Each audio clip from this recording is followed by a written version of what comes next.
Our group is Global Cooling Initiative. Our country is Norway, our city is Oslo, and our indigenous group is Sami people. One of the main vulnerabilities for the Sami people are less predictable snow conditions that affect the Sami people culture.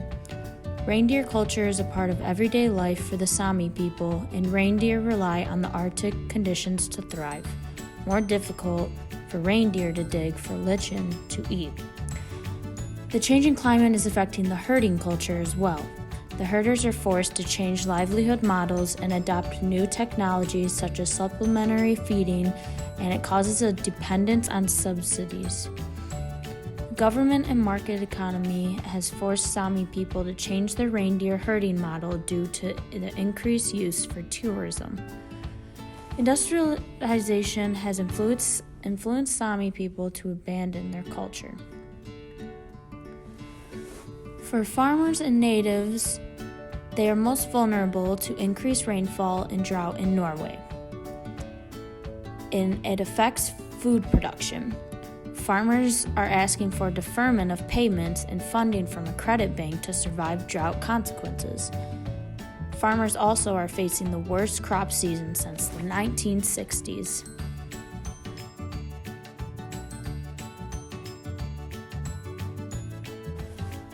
Another vulnerability is tourism.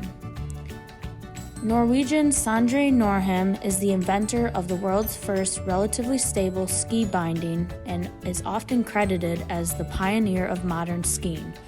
Due to climate change, the temperature will increase, which will melt the alpine skiing in Oslo, which would decrease the visit of tourists. Ocean acidification is a vulnerability in Norway. Approximately 50% of the CO2 that's released to the atmosphere has been absorbed by the oceans, and the acidity in the oceans has increased by about 30%. And over time, that acidification makes it more difficult for marine organisms to build calcium carbonate shells and skeletons. The change in pH is hard to reverse, and on average, a single carbon atom stays in intermediate and deep ocean waters for 380 years.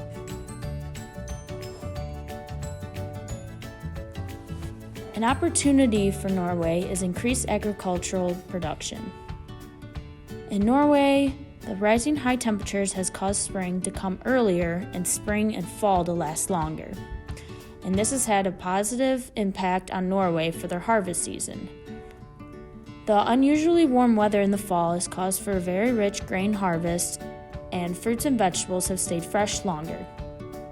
Norway received over 505 million kilos of grain in the autumn of 2016, and in the autumn of 2015, they received only 423 million kilos of grain. So there was almost a 100 million increase kilos of grain within a year. And the heat has increased the growth of fruit, and apples in particular. And this is only in certain regions in Norway. For an opportunity in Norway, it's major export. The decreased use of fossil fuels in Norway opens opportunity to sell its fossil fuels to other countries. There's a paradox of decreasing fossil fuel use, but the export of it is increasing. An opportunity for Norway is it is easier to catch more fish, and there's increased trade-related gains. The increased ocean temperature make the fish migrate to north, and Norway fishing industry can catch more fish in the future. Another opportunity is Energy Positive Building Spree, an association in Oslo made up of architects, engineers, environmentalists, and designers is creating energy positive buildings. They are attempting to eliminate the carbon footprint of buildings and also use them as a climate crisis solution. Our Climate Perspectives Mediation Plan is as follows. Norway is benefiting off of lowering fossil fuel use in its own country, but is still selling fossil fuels to other countries that are contributing to climate change. So decreasing fossil fuel exports is needed in order to protect the future of the Sami people herding culture. The areas that are used to low crop production, but are experiencing increased crop production due to warmer temperatures, and the other areas that are used to high crop production but are experiencing drought can learn from each other on how they operate as a region and basically switch roles in response to the changing climate. The areas where tourism was low prior to the rapidly changing climate can now prosper economically from tourism, and areas such as ski resorts that are at risk of losing tourists can also swap roles and shift the dynamic of how areas of the country contribute to the economy. Adapting to the changing climate is key, and it is important to know that since change is inevitable, it's time to start altering the way countries work, such as where production, tourism, fishing, and energy production happen. For the greenhouse gas emissions of the Oslo region compared to Norway is as follows. Oslo's total emissions in 1 year was 1,226,000 tons of CO2. Norway's total emissions in 1 year was 53 million tons of CO2. Oslo's energy supply sector proportionally produces much more greenhouse gases than Norway's greenhouse gases from energy supply. Indigenous groups and hydropower plants of Norway contribute the least to greenhouse gas emissions. Indigenous groups contribute the least to climate change. Energy supply in Norway contributes the least to greenhouse gas emissions compared to agriculture, waste, industry, buildings, and oil and gas. The largest contributors to greenhouse gas emissions are industry, transportation, and oil and gas. Oslo is both a climate leader and an oil giant. The North Sea oil discovered in the 1960s came from a mixture of hydrocarbons comprising liquid petroleum and natural gas from petroleum reservoirs beneath the North Sea. Discovering oil beneath the sea led to oil being a key role in Norway's economy and an increased search for more, such as in the Barents Sea and the Arctic. Norway is a leader in decreasing emissions and related to energy supply, but they still supply other countries' fossil fuels, thus increasing greenhouse gas emissions of the atmosphere. Without economic income from being an oil giant, Norway could not be a climate leader. Norway was the first country to ban deforestation in 2016. They were once at risk at losing the majority of its forests from centuries of logging for timber and firewood. At the current rate, rainforests could vanish in the next 100 years. 80% of land animals and plants live in forests. Norway invested money to stop deforestation in Brazil, Liberia, and Indonesia. They invested $1 million to Brazil, and from that money, from over 7 years, from 2008 to 2015, they saved more than 33,000 square miles of forest and 3.2 billion tons of CO2 out of the atmosphere. There are 4 trade-offs for adaptation to climate change in Norway. The first one is providing facilities to accommodate seasonal sports and activities. A pro is that climate change does not interfere with daily activities of Norway's population.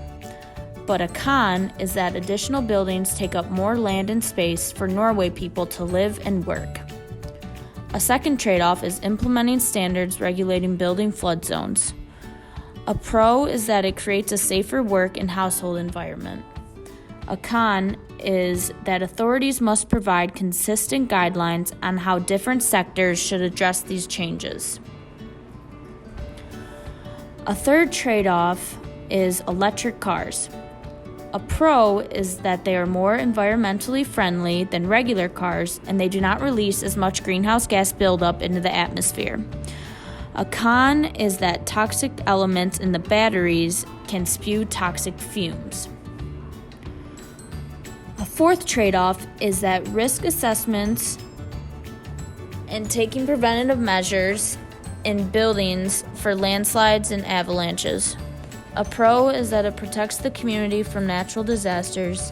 A con is that if it's not incorporated into long-term planning, it may increase the risk of damage. And to the right, there's a picture of the rock avalanches in Norway. Human rights with energy source. In 2014, Article 12 of the Human Rights Issue added that everyone has the right to a natural environment conducive to health and to a natural environment whose productivity and diversity are maintained. The management of natural resources should be based on comprehensive, long-term considerations, which would also guarantee that right for future generations. For the Industrial Revolution, the pre-industrial revolution, Norway was a poorly developed infrastructure and transportation system. The economy was based on agriculture, timber, and fishing. For post-industrial revolutionization, the industrialization came with the first textile mills, and industries offered employment for individuals who were dispatched from the agricultural sector.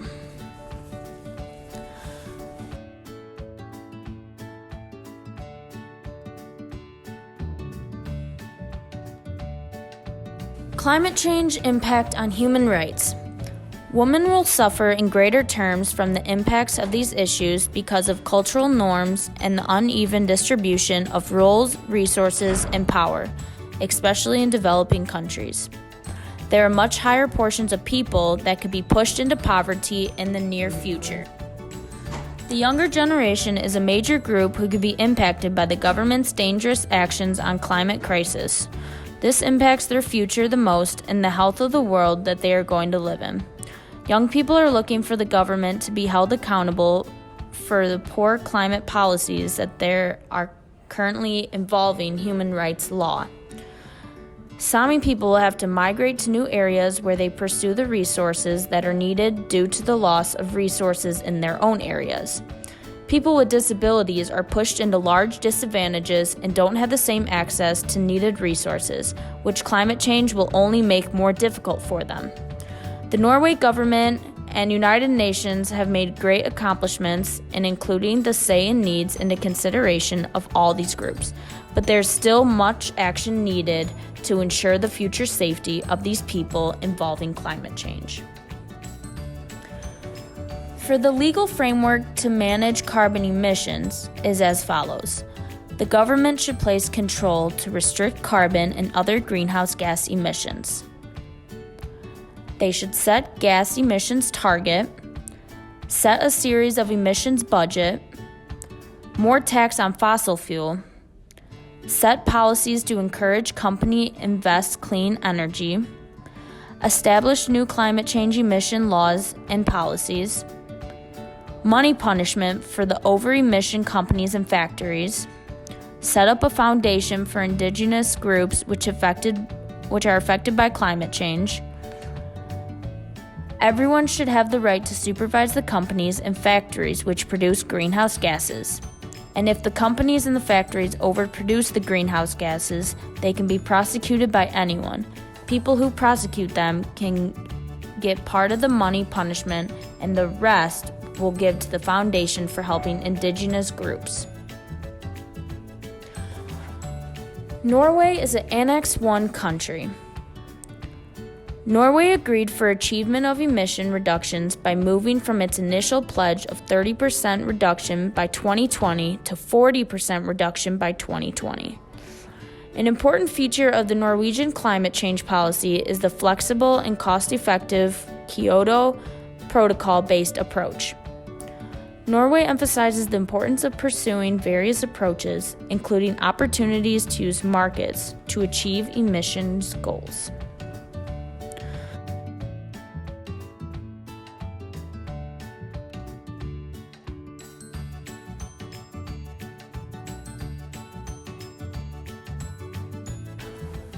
The Sami people platforms. They are encouraged by the progress made at COP24 in advancing the local communities and indigenous peoples platform and the establishment of a facilitative working group. Building the knowledge and capacity of indigenous peoples to engage in the UNFCCC process and other climate change processes, which would be further supported through activities. They provide information about existing UNFCCC mandates and how to connect into and participate within these spaces. They focus on cooperation and linkages with other UN bodies such as IPCC, Adaptation Committee, UNPFII, CBD, IPBES, etc. And they explore if and how the LCIIP can gain a specific mandate to contribute to UNFCCC decisions. Oslo, Norway's platforms are Cooperative Actions through 2050 Pathways Platform. 2050 Pathways has 253 participants and has a critical role to play in the transition, because having a good plan is never a sufficient condition for success, but not having one is always a recipe for failure. Build climate resilience for communities, farmers, and workers along value chain. And combat climate change and move to a low-emission, resilient society. For independent actions, USD 177 million green bonds issued for projects in low-carbon buildings, transport, and water.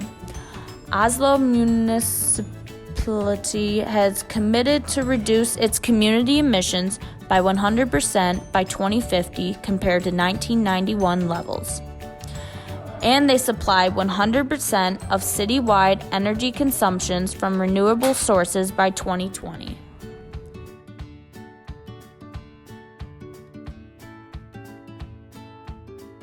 The history of the UNFCCC to Paris Agreement. Since the Kyoto Protocol was adopted in 1997, the government has been seeking to create an adequate response to various policy instruments and measurements, including environmental taxes, direct regulations, and agreements. For carbon taxes, the most significant effects of the CO2 tax probably has been in the offshore petroleum industry, where the CO2 tax has contributed to making investments in more energy-efficient technology more profitable. For the recommendations for the Sami people, they will continue to pass down cultural norms to younger generations, even with constraints caused by climate change.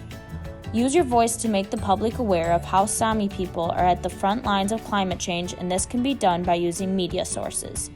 Strengthen the power of the local communities and the Indigenous Peoples platform. Build the knowledge and capacity of Indigenous peoples to engage in the UNFCCC process. And increase youth involvement and emphasize the importance of the issue for the future of the Sami culture. For recommendations for Oslo, Norway, they will continue to provide green bonds for projects in Oslo. They will build climate resilience for communities, farmers, and workers along value chain. They will continue to work toward the 2050 Pathway Platform goals and also continue to add new goals to the agenda, whether that be cooperative or independent. The establishment of green enterprises, achieving economic growth while reducing greenhouse gas emissions. The goal for these green enterprises is to obey the Paris Agreement, and the development of the low-carbon economy will continue to grow. For recommendations for Norway, they will establish human rights laws associated with climate change and the environment. They will establish resilience plans for every region of the country in case of natural disaster, flooding, drought, landslide, or extreme weather conditions. Establish economic means in place to combat climate change effects. They will continue to follow protocols associated to the goals established in the Climate Action Plan. They will focus other renewable energy sources other than hydropower for areas of the country that do not have access to hydropower or have experienced decreased water systems for hydropower use. And they will recognize that indigenous groups contribute the least to climate change, so they deserve the most in compensatory benefit, whether that is monetary or physical involvement. For the Oslo benefits, they will be saving and protecting the Sami people's communities and their culture. They will be changing the public transportation into low-carbon vehicles by slowing down the global warming.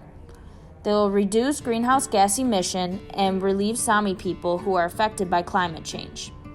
And they will be developing renewable energy and equipment, which is part of the benefit that will go to Green Bond.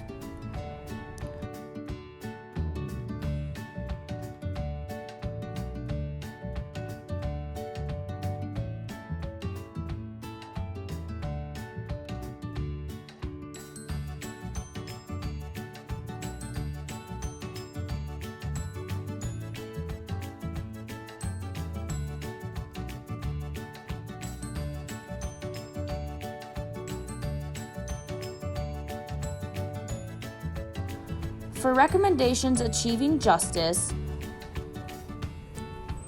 for the Sami people, this will benefit vulnerable populations now and in the future by carrying on traditions and such while considering how climate change can affect that. They'll be giving a voice to the public, which gives different opportunities to have equal human rights and brings awareness to the Sami people. And strengthen the power, and that will help in the current effects of climate change and for the future effects as well. For the recommendations achieving justice for Oslo and Norway, they are working toward the 2050 goals benefits the vulnerable populations by giving equal protection currently and in the future, and human rights are established. They will be following through with the climate action plan that ensures that all the decisions going along with climate change are bettering the people in Norway. And if all individuals in Norway contribute to this change right away, there will be fairness towards all concerned and will carry on into the future vulnerable populations.